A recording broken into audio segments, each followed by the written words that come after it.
berkaitan dengan tema bulan November ini, Divine Purpose for the Nation, saya mengambil untuk minggu terakhir dengan judul Berkat bagi banyak bangsa, atau disingkat B4, berkat bagi banyak bangsa.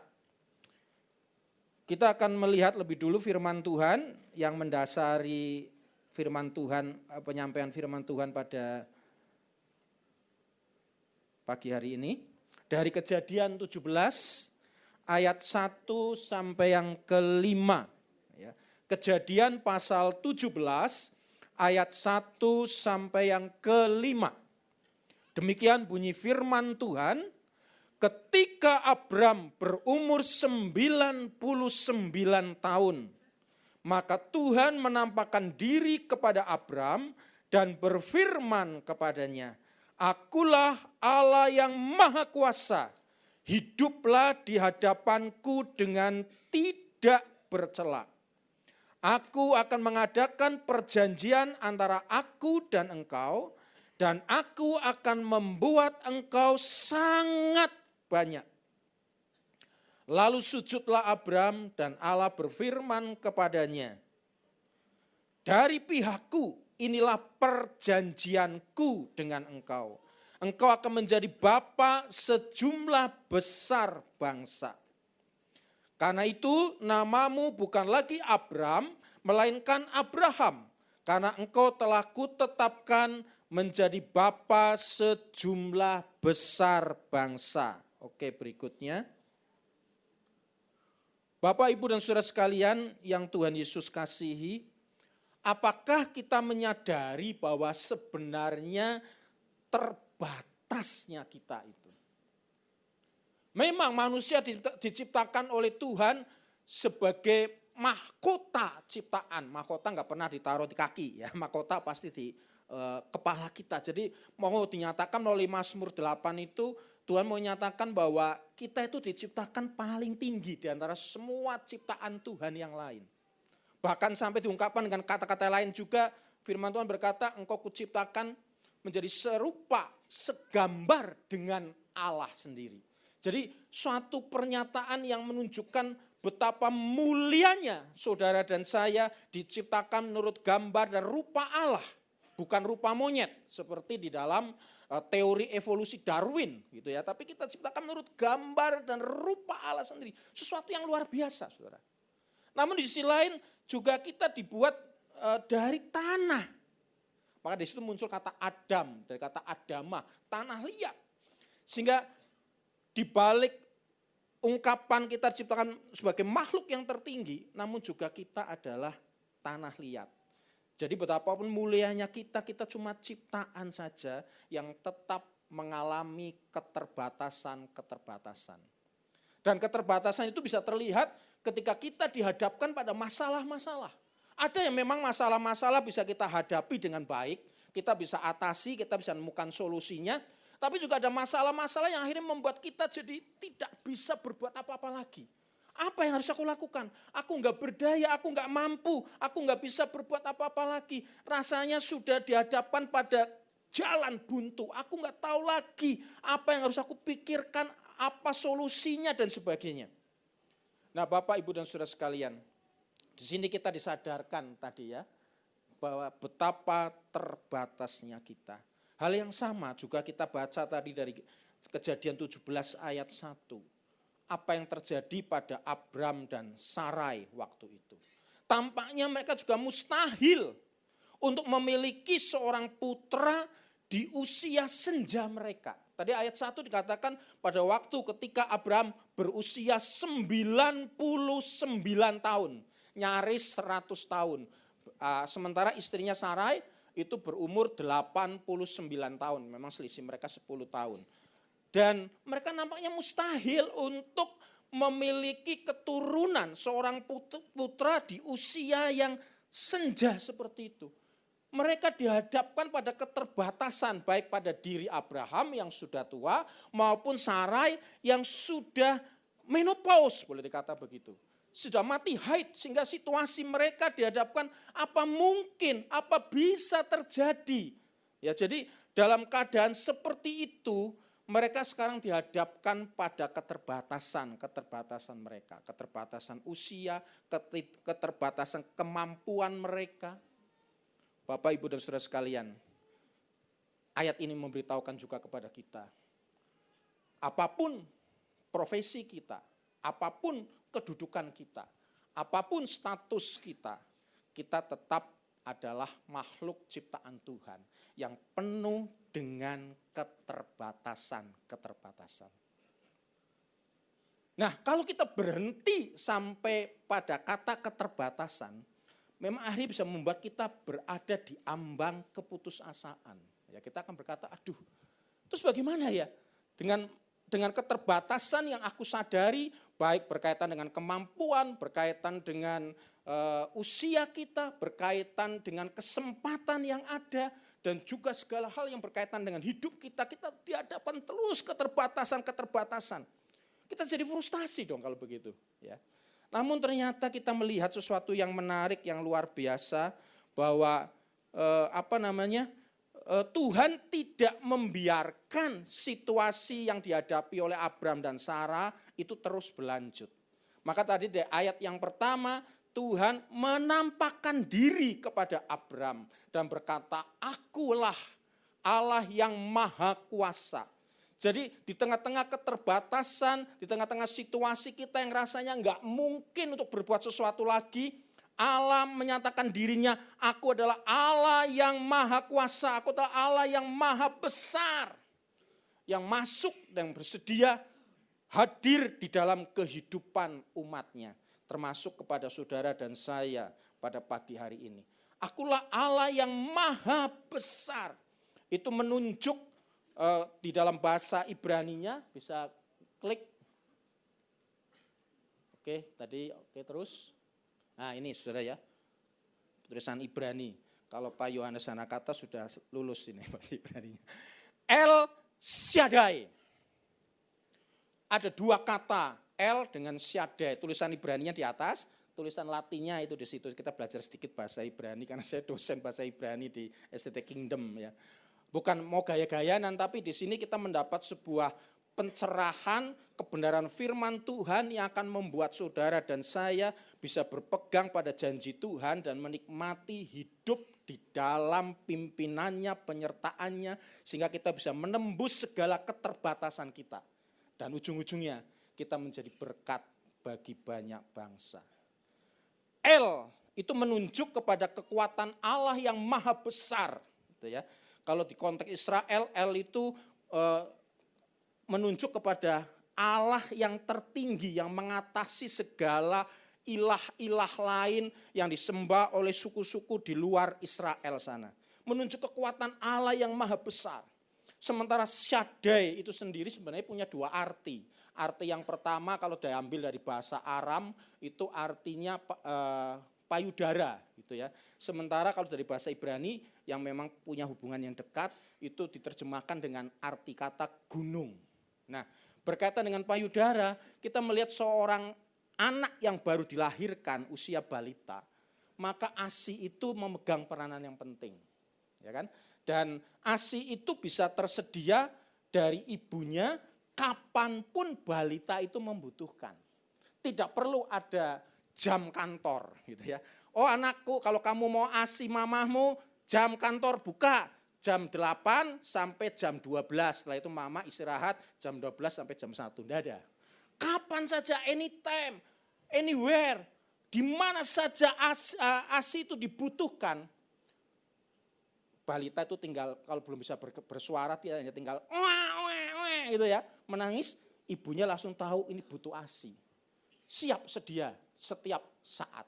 Tidak perlu masak air, nggak perlu ditaruh di tempat baskom, didinginkan dulu gitu ya. Pakai air dingin terus botolnya cemplungkan di situ. Nggak perlu, langsung tersedia setiap saat, setia, kapan saja terjadi.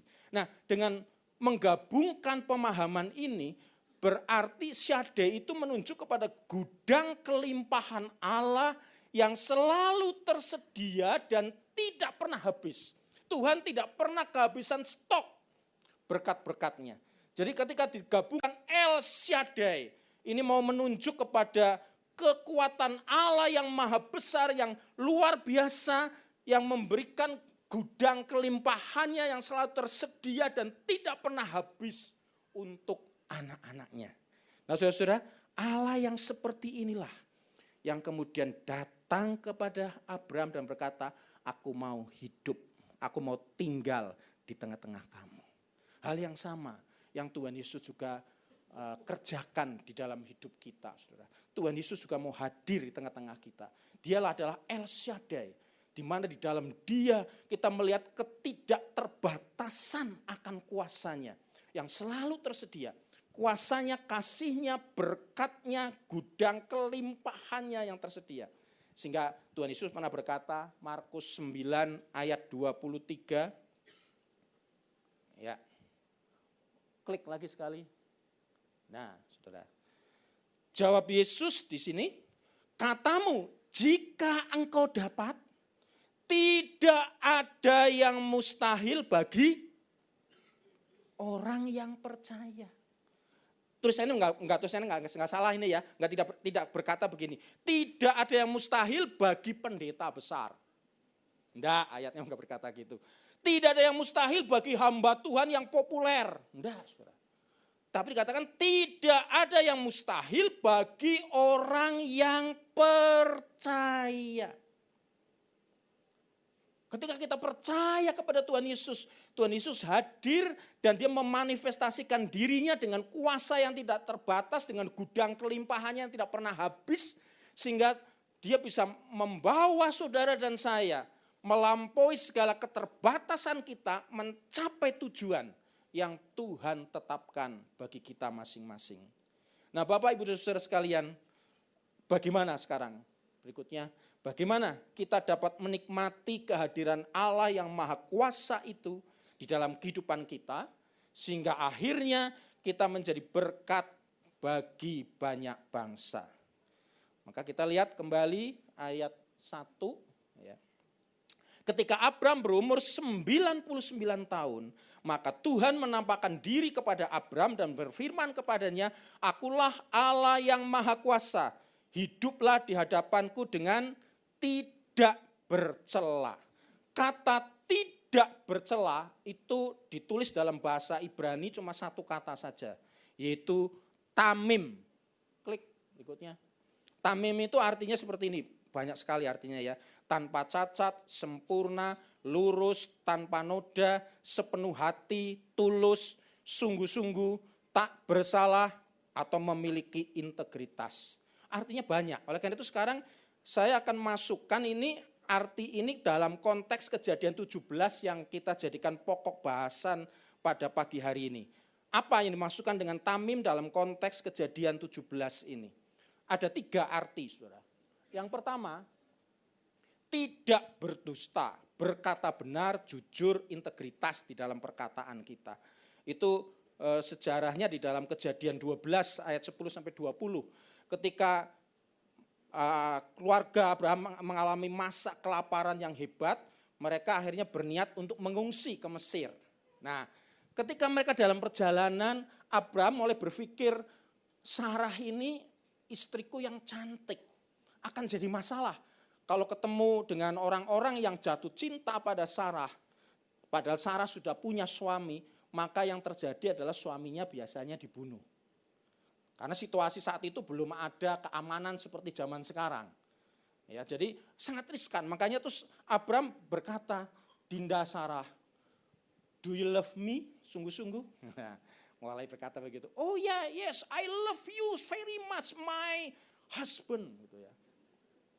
Terus Abraham, tolong dong, kamu kan ingin supaya suamimu tidak mati kan, mati penasaran gara-gara punya kamu istri yang cantik gitu ya.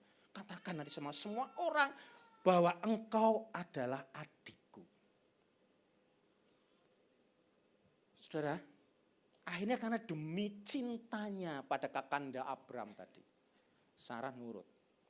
Dan akhirnya terjadilah ketika mereka sampai di Mesir, kecantikannya begitu populer sampai kemana-mana, sampai ke telinga dari Fir'aun ya, kepala negara Mesir itu. Dan karena mengaku adiknya, oke, saya ambil dia sebagai istriku. Abraham dikasih berbagai macam benda-benda berharga. Lalu ringkas cerita, tapi ketika mereka mungkin sudah masuk mau malam pengantin atau apa nggak tahu, tahu-tahu Tuhan menegur Fir'aun itu bahwa itu kamu mengambil istri orang lain. Dan akhirnya mungkin entah bagaimana Fir'aun ini begitu takut, akhirnya tidak mengambil Sarah itu, bahkan besoknya dikembalikan kepada Abraham dan ditegur. Kamu salah. Dan akhirnya mereka tadinya mengungsi ke Mesir, tapi akhirnya terusir dari Mesir. Karena tadi berdusta. Tamim itu artinya berkata benar, sesuai dengan kebenaran yang kita yakini dari firman Allah itu, berkata benar, jujur, kita tetap memelihara integritas kita. Katakan ya di atas segala ya, tidak di atas segala tidak ya. Selebihnya, nah itu kita bisa teruskan sendiri dari firman Tuhan itu. Jadi Abraham berdusta. Mungkin saudara kalau baca di Kejadian 20, memang Abraham pernah ngomong juga sih sebenarnya saudara bahwa Sarah ini memang adikku. Satu ayah tapi lain ibu. Tapi sekarang dia jadi istriku. Nah, memang apa yang dikatakan oleh oleh Abraham mengenai Sarah itu tidak 100% dusta. Separuh dusta. Ya.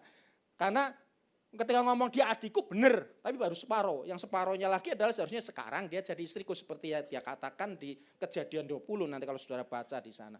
Nah, di sini Tuhan mau menegaskan bahwa kebenaran yang kita sampaikan cuma separuh itu bukan kebenaran. Itu tetap sebuah dusta. Nah saudara-saudara sekalian, Tuhan akan hadir dengan kekuasaan yang dahsyat di dalam hidup kita. Penyediaan gudang kelimpahannya yang luar biasa dalam hidup saudara dan saya. Kalau kita berintegritas. Kita berani untuk berkata benar, jujur, tidak berdusta. Orang jujur dalam Alkitab selalu memiliki keberuntungan karena Tuhan berkenan dan memberkatinya. Sehingga saudara bisa lihat secara garis besar, orang yang jujur atau orang yang berintegritas, klik. Itu seperti ini ya, konsisten antara hati, ucapan, dan tindakan. Satu gitu ya, hati, ucapan, tindakan. Kita ngomongnya A, ya memang dari dasar hati kita A. Dan tindakan kita juga A, tidak C gitu ya. Tetap melakukan kebenaran sekalipun tidak dilihat oleh orang lain. Tantangan yang sering saya hadapi di Bali ini adalah ketika saya berada di lampu merah. Tidak ada polisi. Masih pagi-pagi sekali. Nah, lampu merah. Jalan atau enggak? Ya. Kadang-kadang kan, oh sepi kok. Gitu. Saya mau berburu-buru nih antar anak sekolah. Kalau saya sih nggak ngantar sekolah, ada keperluan lain. Wah ini nggak apa-apa lah polisi, nggak ada. Lalu lintas juga sepi, nggak ada salahnya saya jalan aja lah. Nah saudara, ini masalah integritas. Sebenarnya kadang-kadang saya ditegur itu ya. Bukan kadang-kadang selalu saya diingatkan. Ayo, pernah suatu saat saya berjalan di daerah Gatsu itu, Gatsu Tengah ya, Gatsu Barat ya. Itu lampu sudah kuning. Bagi saya kan kita semua tahu ya kalau lampu kuning itu artinya siap-siap berhenti. Tapi sekarang enggak. Lampu kuning siap genjot sekuat-kuatnya. Itu yang terjadi sekarang, kebalik gitu. Sehingga akhirnya ketika saya lihat, saya mengurangi kecepatan karena lampu sudah kuning. Tapi di belakang saya lihat dari spion, wah, ngebut. Dan ada yang di dekat saya mobil, tit, langsung begitu, aduh. Saya panik sudah, akhirnya ikut jalan. Aduh berdosa ini saya berkata, pengakuan dosa saya. Ampuni Tuhan, saya akhirnya karena takut diseruduk. Saya pikir pilihannya kan akhirnya saya takut diseruduk atau saya diseruduk atau jalan terus. Udahlah jalanlah. Akhirnya saya merasa bersalah, saudara. Akhirnya kesempatan lain lagi di perempatan Ayani. Lampu kuning saya berhenti. Tak, klakson itu kali ini biarlah. Ditabrak, nah sudahlah mati masuk surga daripada saya melanggar integritas saya sendiri gitu ya. Ternyata mereka tidak melewati saya, wut sambil mereka heran. Karena cuma saya dan istri saya yang bonceng di sepeda motor, yang berhenti, yang lain wut.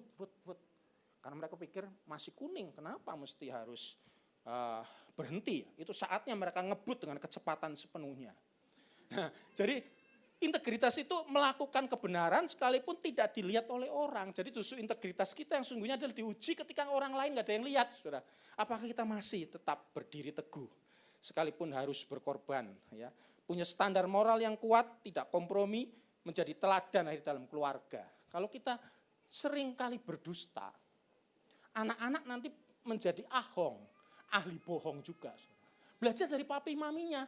Papi mami ngomong, "Nak, nanti kalau ada orang datang nanyakan papa mama, ngomong papa mama tidak ada di tempat ya." Padahal papa mamanya ada di kamar. Gitu. Ini kan ngajari, saudara. Berarti berbohong itu boleh. Akhirnya secara nggak sadar kita mendidik anak-anak kita untuk berdusta. Itu nggak apa-apa. Demi menyelamatkan papa mamanya dari tagihan yang sudah waktunya harus dibayar gitu ya. Nah, kejujuran penting, saudara. Abraham diingatkan, hendaklah engkau hidup tulus di hadapanku, jujur dalam perkataan. Jangan karena ada bahaya, takut dia dibunuh, lalu kemudian menyatakan dusta. Saudara. Justru dia sedang membuka dirinya pada satu situasi di mana benteng perlindungan Tuhan terbuka jadinya malah. Ya. Karena dusta itu membuat Allah tidak berkenan kepadanya. Dan ini akhirnya kalau kita baca secara keseluruhan mengalami hambatan. Tujuan Tuhan di dalam Abraham terhambat.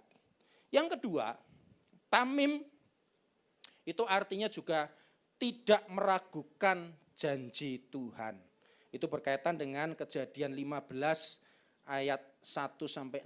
Ya, setelah sekian lama, jadi Kejadian 12 kan Tuhan berkata, aku akan memberikan anak perjanjian kepadamu. Ditunggu tuh, dia umurnya waktu itu Abraham 75, Sarai umur 65.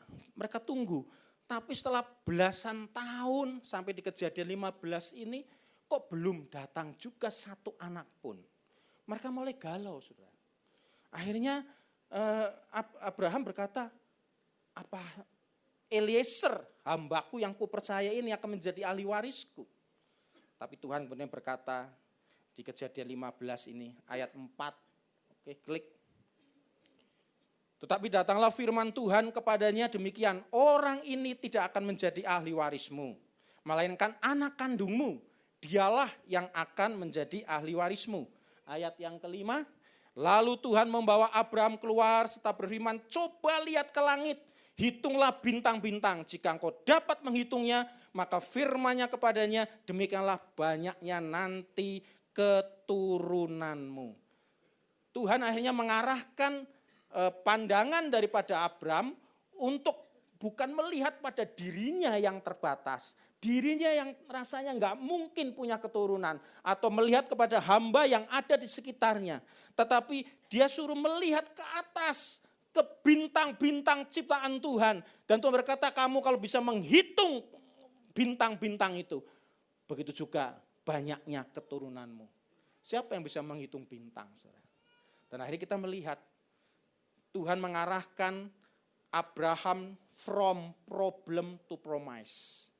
Dari masalah kepada janji itu. Tuhan berkata, demikianlah banyaknya nanti keturunanmu. Jadi bukan Eliezer, bukan karena keterbatasanmu, tapi janjiku yang perlu kau pegang teguh. Jadi jangan meragukan janji Tuhan tadi, saudara. Orang yang tamim, orang yang integritas, dia tidak meragukan janji Tuhan. Atau kalau saya balik, betapa kita menyakiti hati Tuhan ketika kita tidak mempercayai janji-janjinya. Seakan-akan kita menempatkan Tuhan itu sebagai pendusta, pembohong besar. Hanya berjanji tetapi tidak bisa menepati. Jadi saudara, perlu kita sekarang melihat bahwa ini sesuatu yang serius. Bagaimana kuasa Tuhan yang besar, yang tak terbatas itu menerobos keterbatasan kita dan menyediakan gudang kelimpahannya bagi semua kebutuhan kita, sehingga kita akhirnya mencapai tujuan yang Tuhan tetapkan, menjadi berkat bagi banyak bangsa, adalah ketika kita tidak meragukan janji Tuhan. Atau dengan istilah tadi dalam pujian, faith. Faith itu sudah pernah saya sampaikan ya di sini. Itu singkatan, F-nya fantastic, A-nya adventure, I-nya itu in, T-nya trusting, H-nya him. Jadi iman itu, faith, itu adalah fantastic adventure in trusting him. Iman itu adalah sebuah petualangan yang fantastik. Ya memang apa yang fantastik, gak masuk akal. Iman itu jauh melampaui akal. Itu yang terjadi, saudara. Iman itu jauh melampaui akal. Itu tadi katakan perjalanan iman itu adalah petualangan yang fantastik di dalam mempercayai Dia.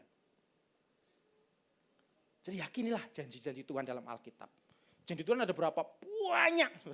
Jadi ada puluhan ribu di dalam Alkitab ini. Saudara sudah pegang enggak?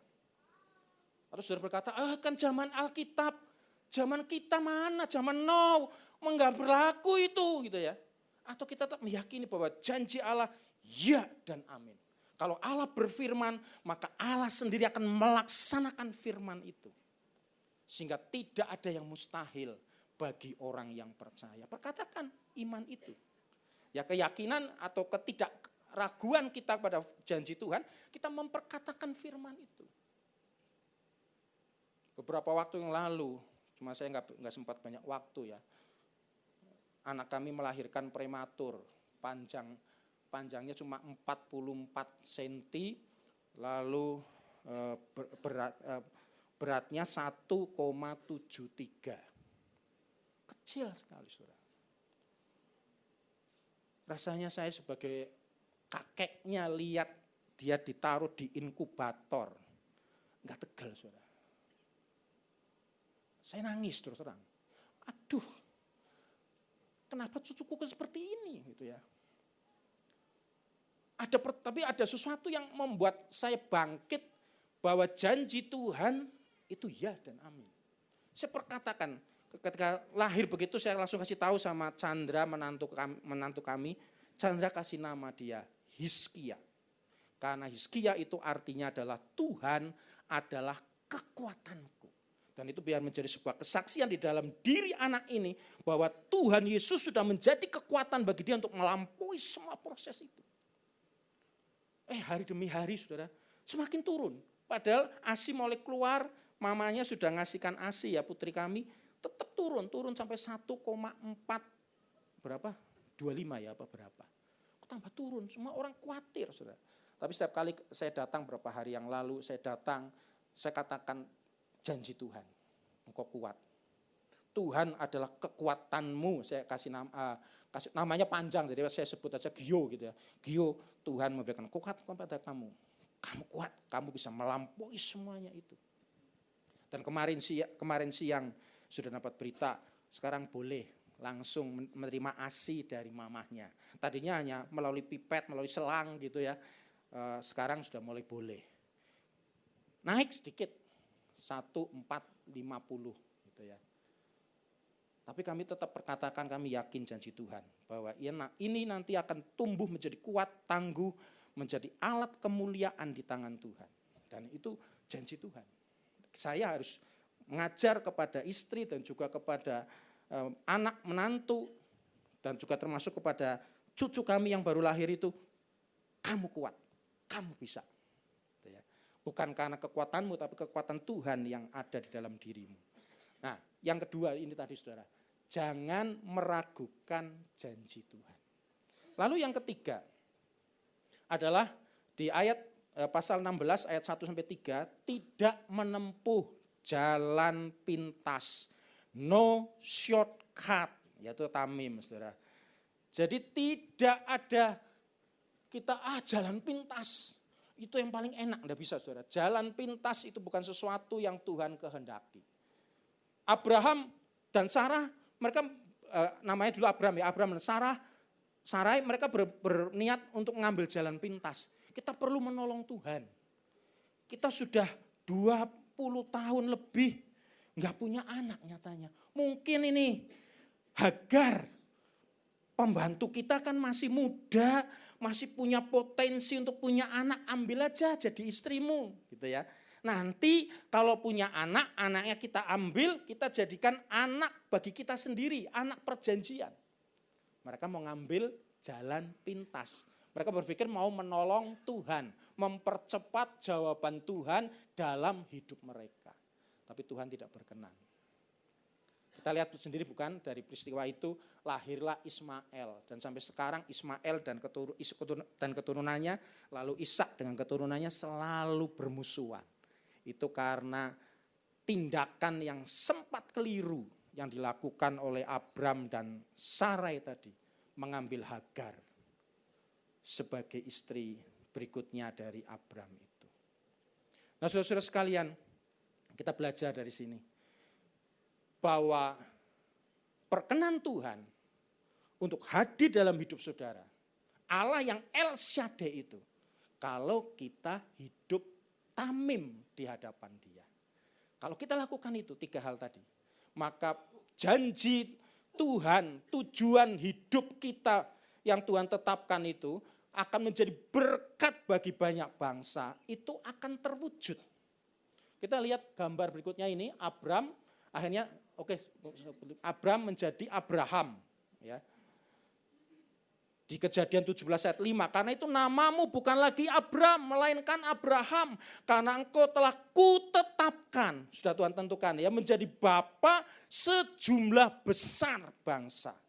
Lalu Sarai juga begitu, menjadi Sarah, itu di ayat yang ke-15, tentang istrimu Sarai, janganlah engkau menyebut dia lagi Sarai, tetapi Sarah itulah namanya.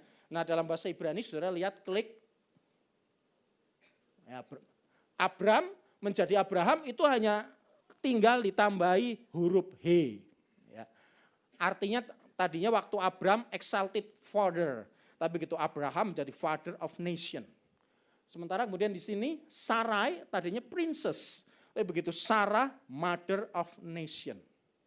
Nah jadi di sini Tuhan Allah menambahkan hatinya, keberadaannya, esensinya He tadi kepada mereka. Bedanya cuma H saja tambahkan, tapi dahsyat akhirnya saudara. Nama mereka diubah untuk menunjukkan ada peran Allah yang luar biasa dalam diri mereka. Sehingga mereka bukan saja melampaui keterbatasan mereka. Sehingga akhirnya Abraham bisa memiliki keturunan yang banyak dan menjadi berkat bagi banyak bangsa. Sekilas kita lihat berkat apa yang diterima oleh dunia ini melalui Abraham dan keturunannya ini. Nah misalnya di dunia politik, kita semua tahu orang-orang Yahudi yang mencuat namanya seperti Henry Kissinger, Alan Greenspan, Madeleine Albright, Casper Weinberger, John Dutch, macam-macam itu sudah saya daftar ini ya. Nanti kalau sudah mau minta PowerPoint-nya boleh, karena saya nggak mungkin bahas satu persatu. Di dunia niaga, klik, nah itu sudah bisa lihat merek-merek terkenal kan, Ralph Lauren itu menciptakan merek polo. Levi Strauss, Levi's Jean, Howard Schultz, Starbucks. Jadi kalau sudah senang kongko-kongko di Starbucks, Starbucks itu yang membuat ownernya pertama-tama itu Howard Schultz, dan itu adalah orang Israel. Google itu Sergey Brin, orang Israel. Michael Dell, Dell Computers itu. Irv Robin, Baskin and Robin, William Rosenberg, Dunkin Donut. Nah, senang Dunkin Donut, ingat Israel ini, saudara. Ya. Oke, lihat dunia medis. Keturunan Abraham yang berkapasitas pengetahuannya telah menyumbangkan nilai tinggi di bidang kemanusiaan. Benjamin Rubin, penemu jarum vaksin. Johann Salk mengembangkan pertama kali vaksin polio. Albert Sabin menyempurnakan vaksin polio. Gertrude Alien menyumbangkan obat penghambat leukemia, kanker darah. Baruch Blumberg memberikan vaksinasi untuk hepatitis C dan seterusnya. Masih lagi dunia medis, namanya susah itu ya, pemenang Nobel untuk pengembangan sistem kekebalan tubuh. Bernard Katz, Nobel Prize untuk neuromus nuklir transmisi gitu ya, macam-macam saudara. Ada ahli endokrinologi, dan sebagainya. Semuanya orang-orang Israel. Di dunia iptek, kita kenal yang lama itu Albert Einstein, ilmuwan beken sepanjang sejarah, Sigmund Freud, ya, Karl Marx, Paul Samuelson, ya, Friedman, siapa lagi? Penemu microprocessing chip, Stanley Misor. Mana klik berikutnya? Itu ya. Leo Szilard, nuclear chain reactor, kabel fiber optik, itu penemunya Peter Schultz, orang Israel. Charles Adler menciptakan traffic light, lampu merah hijau itu yang di perempatan. Beno Strauss penemu stainless steel, penemu sound movie, macam-macam ini semuanya orang-orang Israel, saudara. Di dunia media massa kita mengenal nama-nama seperti Wolf Blitzer, CNN, Barbara Waltzer, ABC News, dan macam-macam itu, saudara.